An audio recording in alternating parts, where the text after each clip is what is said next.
Vamos mergulhar hoje num dos relatos mais diretos e, olha, dinâmicos da vida de Jesus, o Evangelho de Marcos. É uma narrativa que não para, cheia de ação e que vai revelando a identidade dele de um jeito único. Para começar, se a gente pudesse escolher uma única palavra para definir o ritmo desse evangelho, seria essa: imediatamente. Marcos usa essa palavra um tempo todo, sabe? Isso cria uma sensação de urgência, de movimento constante, que te puxa para dentro da história. É como se não houvesse tempo a perder. E essa urgência toda define o estilo do livro.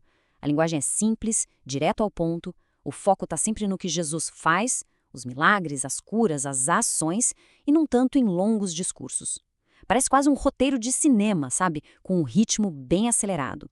E esse estilo focado na ação funcionava muito bem para o público da época, provavelmente romanos, que valorizavam mais a eficiência e os resultados do que grandes discussões teóricas. Mas de onde vem essa história tão cheia de ação?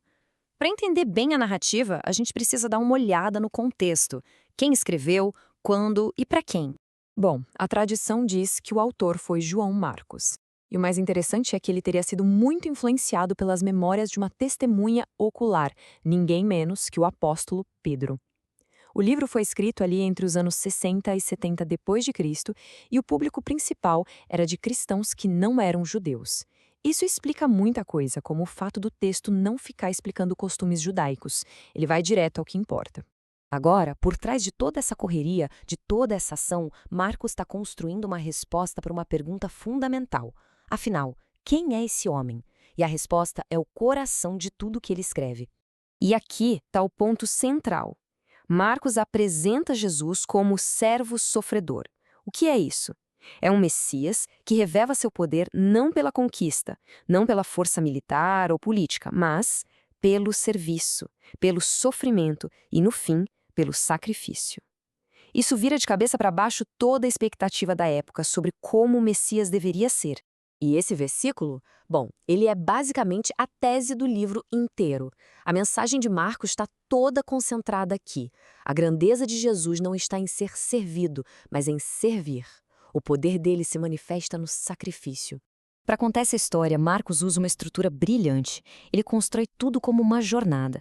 É uma revelação que vai acontecendo aos poucos, passo a passo, e que caminha deliberadamente para um clímax, a cruz. Vamos ver como essa jornada se desenrola. A história é contada em 5 atos bem claros. Começa com o início do ministério, aí entra na fase de ação na Galileia, chega num ponto de virada com a revelação da identidade. Depois a coisa esquenta com o conflito em Jerusalém. E tudo culmina na paixão e ressurreição. O primeiro ato, então, prepara o terreno. Logo de cara, Jesus já é apresentado como Filho de Deus. A gente vê o trabalho de João Batista, o batismo de Jesus, a tentação, a missão pública está prestes a começar. Já o segundo ato, lá na Galileia, é pura ação. É aqui que o poder e a autoridade de Jesus são mostrados na prática, com muitas curas, exorcismos, controle sobre a natureza, e é nesse meio tempo que ele chama seus discípulos para perto.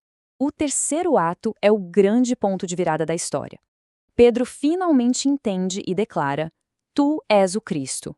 Mas logo em seguida, Jesus já começa a revelar a verdadeira natureza da sua missão, que ele vai ter que sofrer, morrer, e qual é o custo de seguir esse caminho. A identidade do Messias é revelada como sacrificial. No quarto ato, a tensão sobe de um jeito absurdo. Com a entrada triunfal em Jerusalém, os conflitos com os líderes religiosos ficam cada vez mais intensos. O palco está sendo montado para o confronto final. E finalmente chegamos ao clímax no quinto ato. A última ceia, a prisão, o julgamento e a crucificação são o ponto máximo do sacrifício dele como servo sofredor. E a história, claro, se resolve com a ressurreição, que valida tudo o que aconteceu antes.